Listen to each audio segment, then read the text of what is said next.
Hi everybody, how are you doing today?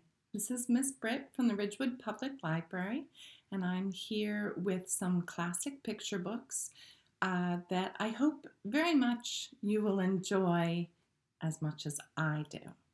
So before we get started with our picture books, let's do our hello song. Can you clap with me? Hello everybody, yes indeed, yes indeed, yes indeed. Hello everybody, yes indeed, yes indeed, my darling. Good job, very good. Okay, so the first picture book I have for you today is called The Story of Ferdinand. And the story is by Monroe Leaf, and the drawings are by Robert Lawson. There's our first picture. The Story of Ferdinand. Once upon a time in Spain, there was a little bull, and his name was Ferdinand. All the other little bulls he lived with would run and jump and butt their heads together. But not Ferdinand. He liked to sit just quietly and smell the flowers. He had a favorite spot out in the pasture under a cork tree.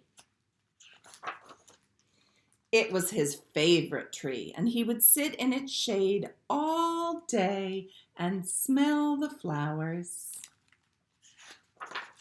Sometimes his mother, who was a cow, would worry about him. She was afraid he would be lonesome by himself. "Why don't you run and play with the other little bulls and skip and butt your head?" she would say. But Ferdinand would shake his head. "I like it better here, where I can sit just quietly and smell the flowers." His mother saw that he was not lonesome, and because she was an understanding mother, even though she was a cow, she let him just sit there and be happy. As the years went by, Ferdinand grew and grew until he was very big and strong. All the other bulls who had grown up with him in the same pasture would fight each other all day. They would butt each other and stick each other with their horns. What they wanted most of all was to fight at the bullfights in Madrid. But not Ferdinand. He still liked to sit just quietly under the cork tree and smell the flowers. One day, 5 men came in very funny hats to pick the biggest, fastest, roughest bull to fight in the bullfights in Madrid. All the other bulls ran around snorting and butting, leaping and jumping, so the men would think that they were very, very strong and fierce and pick them. Ferdinand knew they wouldn't pick him, and he didn't care. So he went out to his favorite cork tree to sit down. He didn't look where he was sitting, and instead of sitting in the nice cool grass in the shade, he sat on a bumblebee. Well, if you were a bumblebee and a bull sat on you, what would you do? You would sting him, and that's just what this bee did to Ferdinand. Ooh. Wow, did it hurt? Ferdinand jumped up with a snort. He ran around puffing and snorting, butting and pawing the ground as if he were crazy. The 5 men saw him, and they all shouted with joy. Here was the largest and fiercest bull of all, just the one for the bullfights in Madrid. So they took him away for the bullfight day in a cart. What a day it was. Flags were flying, bands were playing, and all the lovely ladies had flowers in their hair. They had a parade into the bull ring.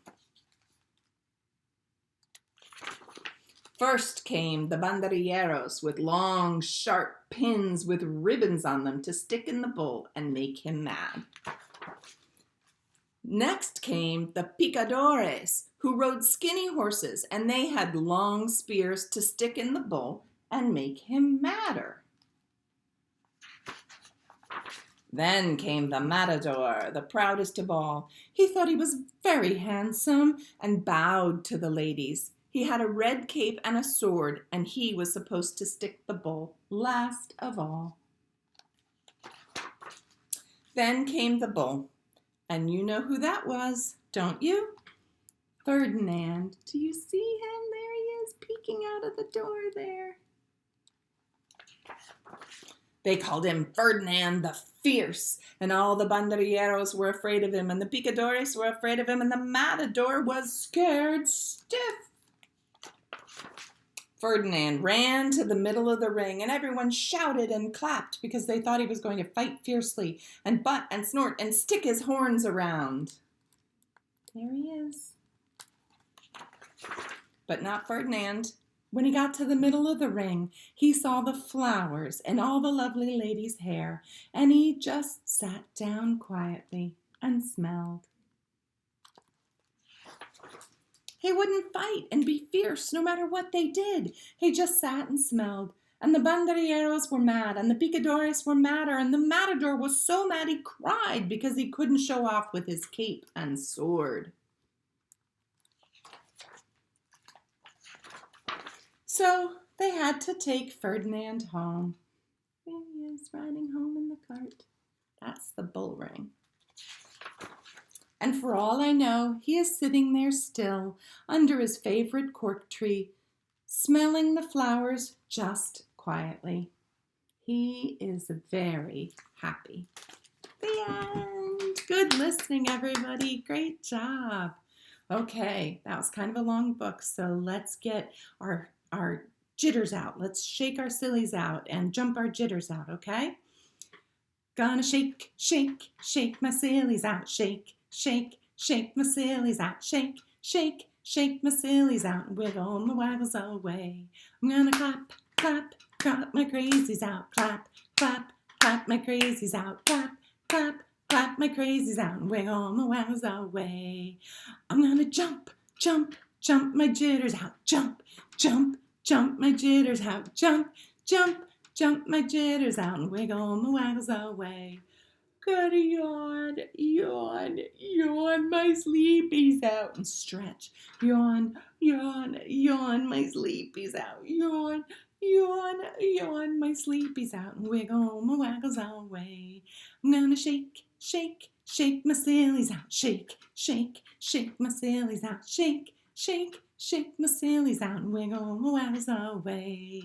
Very good. Good job, everybody. Okay. My next book is called Caps for Sale, A Tale of a Peddler, Some Monkeys, and Their Monkey Business. And this is by Esfer Slobodkina. Caps for Sale.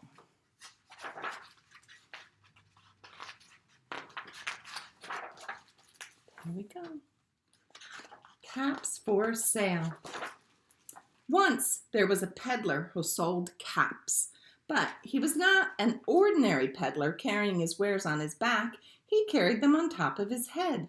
First he had on his own checked cap, then a bunch of gray caps, then a bunch of brown caps, then a bunch of blue caps, and on the very top, a bunch of red caps. He walked up and down the streets, holding himself very straight so as not to upset his caps. As he went along, he called, "Caps, caps for sale, 50 cents a cap." One morning, he couldn't sell any caps. He walked up the street and he walked down the street calling, "Caps, caps for sale, 50 cents a cap." But nobody wanted any caps that morning. Nobody wanted even a red cap. He began to feel very hungry, but he had no money for lunch. "I think I'll go for a walk in the country," said he, and he walked out of town slowly, slowly, so as not to upset his caps. He walked for a long time until he came to a great big tree.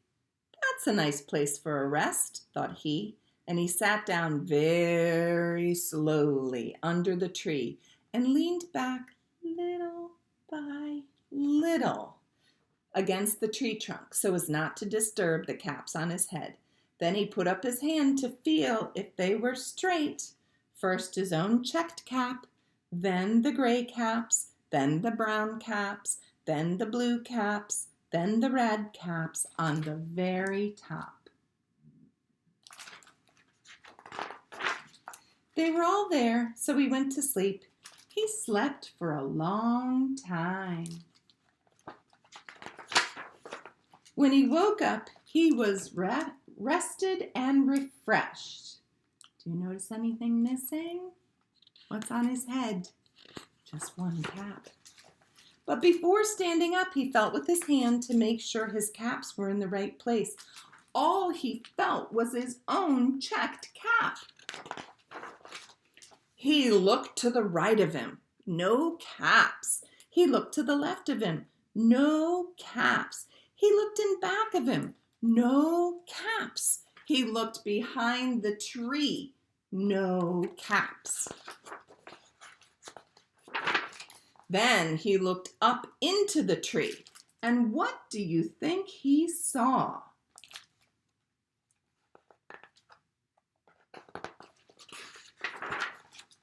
On every branch sat a monkey, and on every monkey was a gray, or a brown, or a blue, or a red cap. The peddler looked at the monkeys. The monkeys looked at the peddler.